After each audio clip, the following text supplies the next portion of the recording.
Le 24 janvier 1997, le témoin est M. Charles Zilberberg, l'intervieweur est Mme Hélène Lévy. Nous sommes à Rueil-Malmaison, dans les Hauts-de-Seine, en France. L'interview se déroule en français. Nous sommes sur la cassette numéro 5. Voilà. Donc vous reprenez sur le... Bon, donc je reprends sur la rencontre physique que j'ai fait avec les troupes, la SS qui allait ou qui venait de Radio-sur-Glane. Je vous ai donc donné mon témoignage physique, la peur qu'on a eue. Mais ça s'est pas terminé tout à fait comme ça. La Wehrmacht aussi a reflué à un moment, pas seulement la division SS.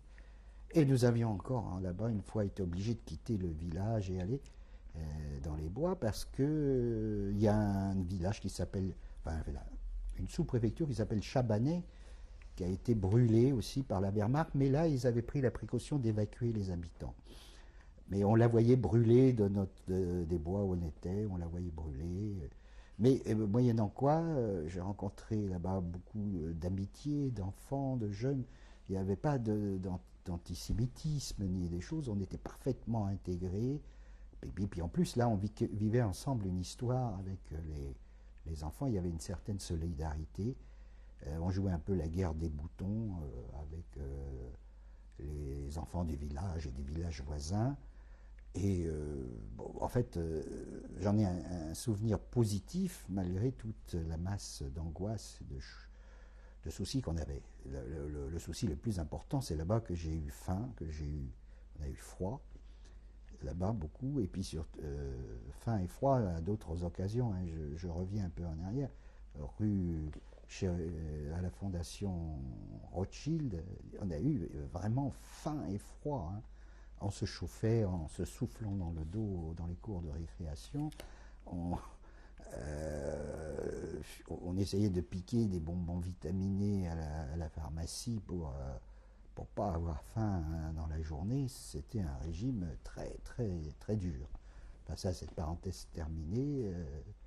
Où n'étaient pas des enfants déficients. Si, mes sœurs n'étaient pas très grosses. Moi, j'étais plus résistant, mais elles n'ont jamais été très bien nourries, si on veut. Et la guerre a été très marquante pour eux. Elles se sont jamais mariées, elles ont vécu ensemble. Moi, j'ai joué un peu le rôle du père qui restait ou de la famille. Et j'ai eu un peu du mal à me séparer d'eux après la guerre pour me marier, parce que je voulais absolument refonder une famille, et puis refonder une famille. Et beaucoup d'entre nous, on voulait refonder des familles juives. Alors on cherchait des femmes juives, mais là non pas par fanatisme, on était déjà un peu assimilés, mais on voulait absolument que cette histoire, enfin moi je voulais que ces choses ne réussissent pas. Disparaître. Pas disparaître, mais je voulais pas que la répression soit une réussite, c'est surtout ça. Donc moi je voyais ça là d'un aspect positif. Mais justement avec votre grand-père ou avec vos petites sœurs, est-ce que vous parliez, quand vous étiez à Saya... de la guerre? Non, de vos parents ou avec vos camarades de... Non, on se posait des questions, on ne savait pas ce qu'ils étaient devenus, mais on ne pouvait pas imaginer du tout ce qui allait se passer. Donc je reprends donc l'histoire de Saya-sur-Vienne. Donc c'était une zone très très agitée où il fallait donc faire attention et surtout pas se montrer comme juif. Donc à tout moment on pouvait se faire assassiner ou se faire arrêter. Parce que c'était une zone où il y avait déjà eu des camps, c'était une zone où on a arrêté. Vous imaginiez rien sur vos parents? Vous imaginiez quoi? Non. Vous croyez qu'ils étaient où? J'étais sûr qu'on allait les revoir, que c'était inimaginable. Hein. Non, mais vous pensiez qu'ils étaient en prison? Vous pensiez qu'ils étaient... Je pensais qu'ils étaient... j'avais cachés? vu les camps d'internement, je pensais que c'était comme on avait été à Chalon-sur-Saône, et qu'ils allaient rester, puis après la guerre... on les retrouvait. J'ai toujours pensé que je les attendais, qu'ils allaient revenir. Mais ça a duré très longtemps. Comment j'ai pas pu faire le deuil? On n'a pas eu de travail de deuil. Résultat, jusqu'à 20-25 ans, toujours pensé qu'il allait y avoir un miracle et jamais ce travail normal ne s'est fait. Et votre grand-père, votre grand-mère non plus ne...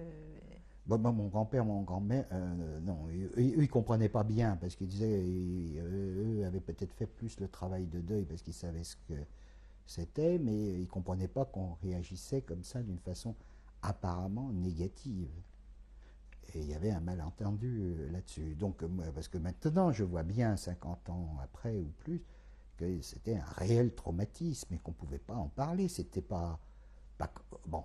Tout ce qu'on raconte là, c'est incroyable, c'est Oui, pas, oui. c'est Non, pas je voulais crédible. oui, oui, mais je sais, je voulais surtout situer par rapport à la période où vous viviez dans cette région avec vos grands-parents, dans une situation plus ou moins Et je pense que la situation normale, entre guillemets, oui, était normale, mais la préoccupation majeure, c'était manger. de manger, de vivre et de pouvoir survivre. Bon, dès que ça a été terminé, mon grand-père a essayé de revenir à Paris. C'était très difficile, les ponts étaient coupés au niveau de la Loire, donc il y avait des transbordements, il est venu et son appartement était pris par quelqu'un. Et on a retrouvé les affaires chez les voisins, c'était un drame aussi à vivre, de voir que les voisins avaient souvent adopté une partie de vos affaires, que ce n'était pas automatique de récupérer son logement du jour au lendemain. Il fallait faire un espèce de procès pour que celui qui l'occupait disparaisse. Alors, ça a duré près d'un an. Donc, en fait, on est revenu qu'en 45 et non pas en 44. On est resté un an de plus là-bas à survivre. Et puis, on est revenu pour vivre dans la rue des Blancs-Manteaux. C'était son appartement, 23 rue des Blancs-Manteaux. Il avait un 2 pièces, dont une servait de cuisine. Et dedans, on est revenu avec ses petits-enfants, puis ses filles aussi, au début. Vous viviez tous dans une même pièce? Oui, on avait sous-loué une chambre de bonne, enfin sous-loué, et on mangeait, on vivait tous. Ils étaient 2, 3, et nous, on était 5, 8 personnes dans un 2 pièces, hein, avec de temps en temps une chambre qu'on pouvait louer. Et les conditions ont été très très dures les deux ou trois premières années. Et quelque part, je pense qu'on en veut un peu, même aux autorités juives qui se sont occupées des enfants déportés après la guerre, parce qu'en fait, on était des enfants de déportés, on ne les a pas vus, on n'a pas été recherchés. Si aussi on n'allait pas dire qu'on avait été enfant de déportés, personne ne s'occupait de vous. Et ça a été pareil pour mes cousines, et pareil pour des tas de gens à qui j'en ai encore parlé. J'ai des amis qui est dans la même situation. Une de mes meilleures amies, son père a été déporté, sa mère s'est débrouillée toute seule, mais jamais il n'y a eu aucun soutien parce qu'on ne l'a pas cherché non plus. Mais il faut savoir que ça existait, qu'il y a beaucoup d'histoires et de drames qui vont rester enfouis parce que la situation n'était pas propice, parce que vous ne pouvez pas raconter ce type d'histoire que je viens de vous raconter. C'était irracontable il y a 50 ans. Les gens ne voulaient pas l'entendre, ne voulaient pas l'écouter. Sauf, donc, je vous dis, quelqu'un comme Minerai, qui m'a dit, ton père, il a été mon élève, et il m'a un peu aidé pour ébaucher mes études secondaires, c'est-à-dire il m'a inscrit au concours pour aller en classe complémentaire, et je suis retrouvé au cours complémentaire où je me suis retrouvé avec Bled comme directeur, qui a compris le sens de notre histoire, et qui nous ont pas aidés, mais ils étaient présents, et à partir de ce moment-là, je n'avais qu'une ambition, c'est de m'en sortir.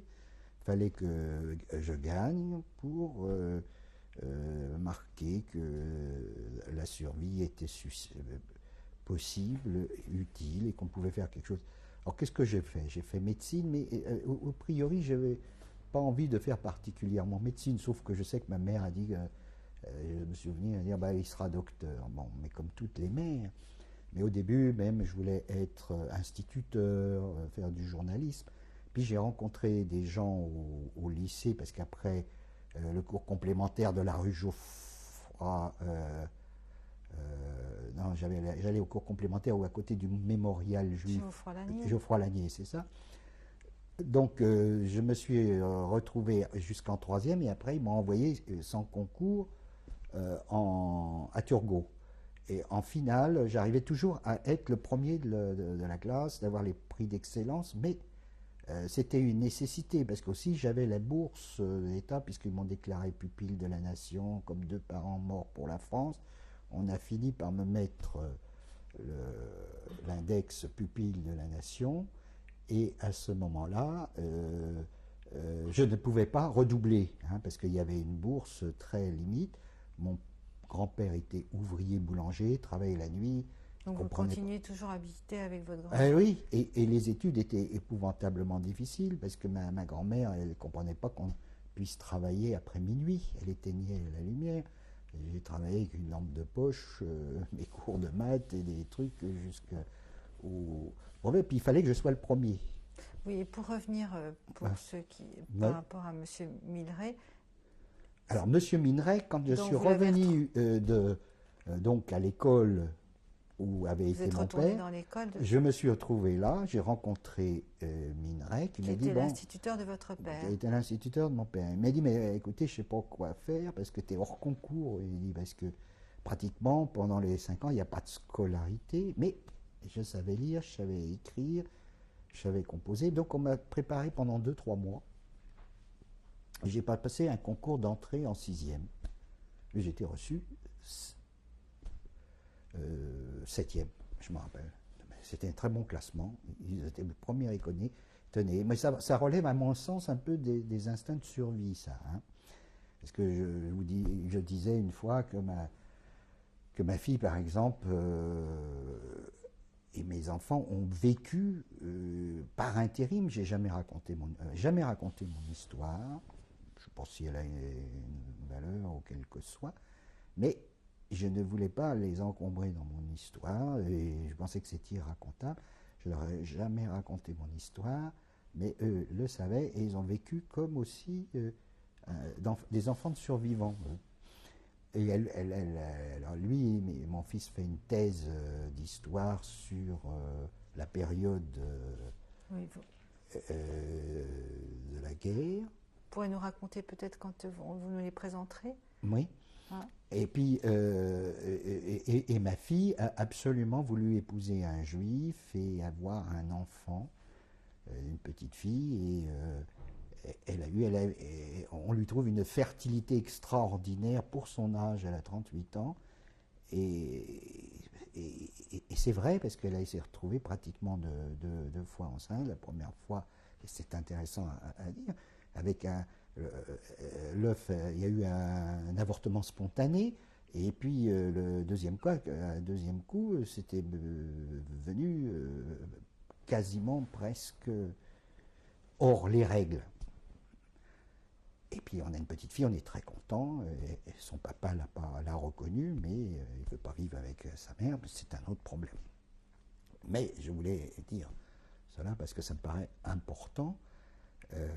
C'est pratiquement, sans le savoir, on se classe dans une situation de survivant et les enfants ont ce syndrome de vouloir surtout persister, sauver la vie, la philosophie de la vie. Et il faut absolument effacer le traumatisme en réalité que nous avons subi et dont il n'y a pas eu de thérapie parce que pendant 50 ans, personne n'en a parlé et personne ne veut mettre au clair encore actuellement ces histoires. Peut-être le procès Papon va soulever un voile de ces problèmes, mais ce n'est pas le cas. Justement, pour revenir au retour à l'école, oui. Comment se sont passés est-ce que vous vous rappelez, est-ce que votre grand-père est allé chercher vos parents? Écoutez, oui, ça souvent. Votre grand-père? Non, je ne l'ai jamais accompagné, mais il allait à l'hôtel Lutetia pour voir arriver les gens et l'espoir s'amenuisait. Mais on avait un retrait, une pudeur, je pense, j'ai vu beaucoup de fois. On ne pouvait pas manifester, aller voir nous-mêmes. Mais même pas dans nos rêves. En principe, on pensait toujours qu'un jour ou l'autre, ils allaient revenir. Je ne pouvais pas imaginer. Mais longtemps, on n'a pas su exactement ce qui s'est passé. Alors, très longtemps. C'était incompréhensible pour nous aussi. Et alors la prise en charge, disons, à notre retour, il n'y a pas eu ni de psychologue, ni de médecin, ni de gens administratifs qui ont essayé d'expliquer quoi que ce soit. Je n'ai reçu que des notes tout à fait sommaires. Il semble que monsieur Yankel Zilberberg a disparu telle date à Auschwitz. Une autre fois, c'était contradictoire. Quelqu'un l'aurait vu disparaître à Buchenwald. Mais enfin, c'était que des notes officielles très, très barbares et qui ne répondaient pas au contexte du tout. Et il y avait de la famille qui est revenue de déportation. Alors oui, juste ce Nitka. Et vous avez échangé quelque chose ou c'était impossible? C'est impossible. Alors le problème, j'ai même connu un déporté qui se trouve être une famille d'une amie qui a fait le même convoi que qui est parti dans le même convoi que mon père, le deuxième, le deuxième convoi, et je pense, j'ai fait des essais, il ne souhaite pas me rencontrer. Et pourtant, j'ai aucun reproche à lui faire, j'ai même rien à lui demander, mais il ne veut pas me rencontrer. Et bon, ça c'est sa problématique. Moi, je ne cherche pas à forcer le destin, les le voir de force. Je connais bien les amis, mais il ne veut pas me rencontrer, m'excuser. Et pardonnez-moi, avec vos petites sœurs, est-ce que vous avez réussi à vous parler quand vous avez commencé à comprendre, ou vous restiez dans un vague? Non, on est toujours resté dans un vague. Je vous dis que franchement, on n'en a pas parlé, on ne peut pas en parler. On ne peut pas parler de ces... on n'a pas parlé. Je vous dis, il n'y a pas eu un travail de deuil, ça n'a pas été fait. Je parle de travail de deuil depuis que je suis médecin et que je sais l'importance que ça... Il n'y a pas eu le travail psychologique nécessaire, il n'y a pas eu l'explication, au moins des attitudes françaises. Des jugements, des mises sur la place publique, ont au moins cet avantage de dire voilà ce qui a été fait, ce qui n'a pas été fait. Vous pouvez parler à n'importe qui, tant qu'il n'y a pas d'officialité, tant que les médias ne se sont pas en parler, les gens, vous leur parlez, ils sont dans un autre monde. À la limite, je veux dire, vous n'êtes pas crédible.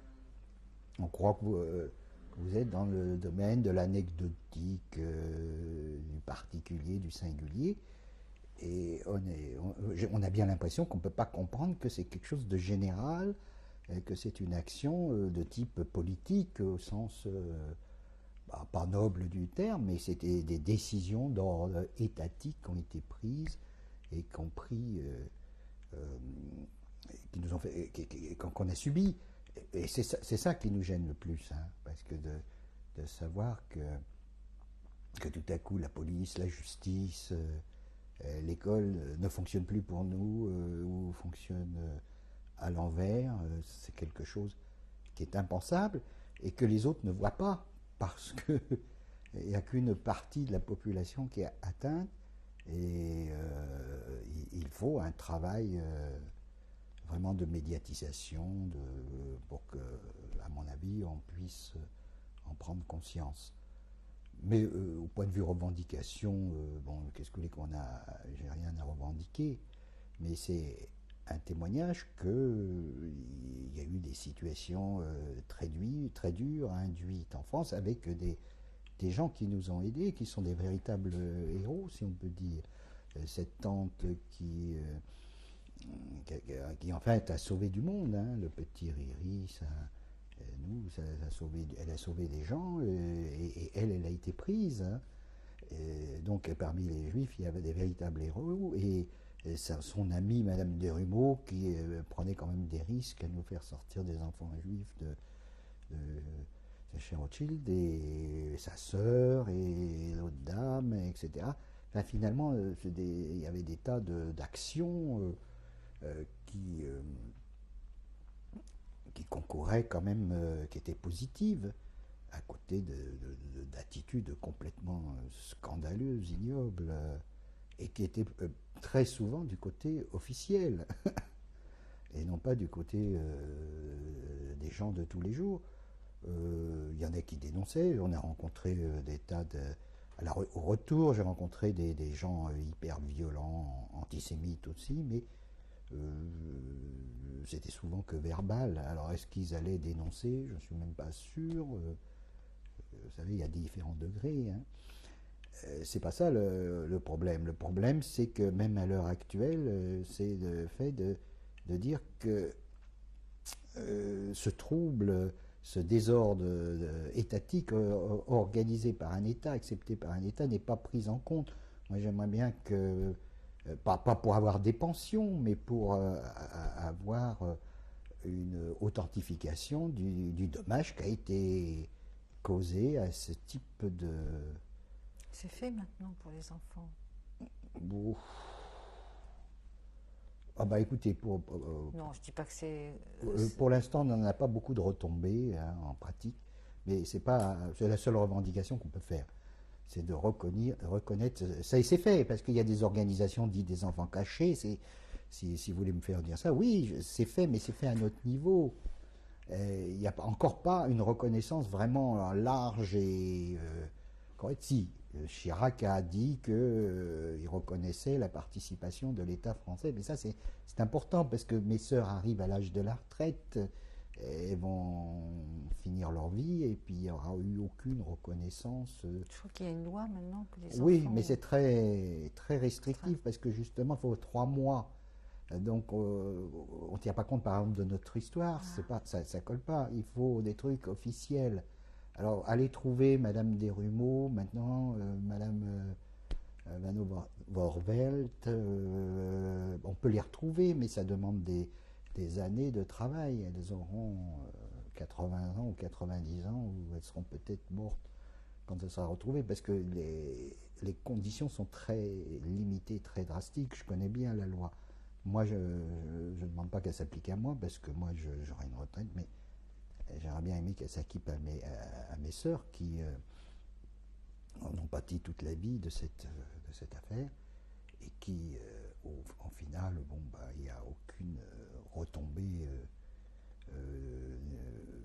ou même pas morale de l'État pour l'instant, sauf quelques déclarations. Et puis aussi, nous on a souvent été en but auprès des associations juives, parce qu'elles finissaient par venir voir mon grand-père pour demander une aide pour les enfants déportés. On arrivait il nous demandait, il venait voir mon grand-père, vous ne pouvez pas aider les enfants déportés. On arrivait à ces aberrations-là. Il y a vraiment une méconnaissance de la sociologie, de ce qui s'est passé au niveau du terrain. Alors ils ont fait beaucoup, c'est vrai, mais à mon sens pas d'une façon méthodique et organisée, sans une recherche à la preuve, parce que vous avez, si vous cherchez, vous devez avoir de nombreux témoignages et de nombreuses zones où il y a des histoires, des reliquats et des séquelles de ces histoires et de ces affaires. Moi, je pense que je vous ai donné les grandes lignes. Je ne vous ai pas parlé. Même à la fin de la guerre a été un peu pas pénible, parce que on s'est retrouvé près de la poche de Royan en plus. À ce moment-là, on allait voir l'armée française qui venait sauver la poche de Royan, et c'était des tirailleurs sénégalais qui débarquaient à Saya, suivi de Goumier ensuite. Enfin, il y avait beaucoup de choses à voir dans ce région. Mais Mais jusqu'à la fin, on a vécu cette poche qui se fermait, c'était pas sûr. Hein. L'offensive des Ardennes a été mal vécue par nous. On avait encore de l'angoisse à l'offensive des Ardennes. On était persuadés qu'ils allaient revenir et que donc c'est des souvenirs. En même temps, c'était vécu à chaque fois comme des traumatismes multiples qui arrivent pour pouvoir survivre à une fermeture complète. Et puis après, on s'est battu. Moi, je me suis battu pour réussir. Et je suis devenu médecin, je suis devenu radiologue, je suis devenu chef de service et je suis devenu président de ma CME. Parce que pour moi, c'est pas la réussite financière qui a compté, c'est plutôt l'existence sociale. Et de façon à témoigner. Et c'est pour pouvoir témoigner que j'ai un peu orienté ma vie. Je pouvais gagner beaucoup d'argent, ça ne m'a pas beaucoup intéressé parce que je suis radiologue, j'ai travaillé dans le privé, on aurait pu faire, mais ce qui m'intéressait mieux, finalement, c'est peut-être pas par erreur que j'ai fait toute ma carrière à Nanterre, au cache de Nanterre, avec après des hérités, des démunis, des tas de problèmes sociaux. Ils ont des tas de problèmes, pas que je recherche ces complications, mais ça m'évoque quand même quelque chose de ma jeunesse, bon, pratiquement, je suppose, on en discutait peut-être avec mes sœurs, on a l'impression qu'on n'a pas eu de jeunesse du tout. Pas volée, mais elle n'a pas existé, il n'y a pas eu d'enfance. Et qu'on est rentré pratiquement à 8, 9 ans ou 6 ans, comme on veut, dans l'âge adulte, tout à coup, avec des responsabilités énormes. Hein. Je découvre là maintenant ce que je vous ai dit moi-même, négocier avec un directeur d'hôpital de l'argent, c'est pas des choses d'enfant, ça. Bon, mais en plus, il y avait des risques à chaque tournant. Parce que c'est amusant de raconter ça, mais quand on réfléchit, à chaque moment, ça pouvait basculer d'un côté ou de l'autre.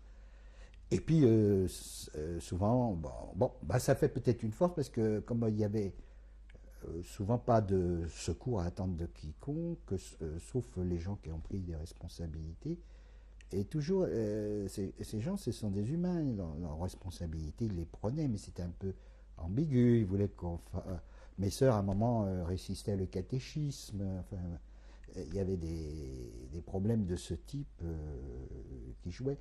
Après la guerre, j'ai été essayer de faire des mouvements de jeunesse, mais ça n'a pas réussi. J'étais dans des colonies de vacances où on m'a appris à chanter catholique et français toujours.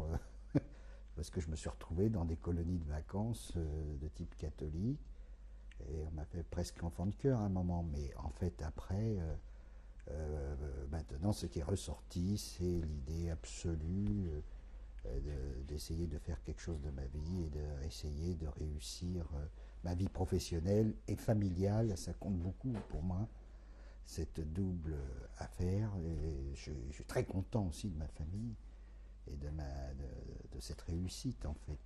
On va profiter de présenter maintenant votre famille et puis de faire les photos. D'accord. Merci.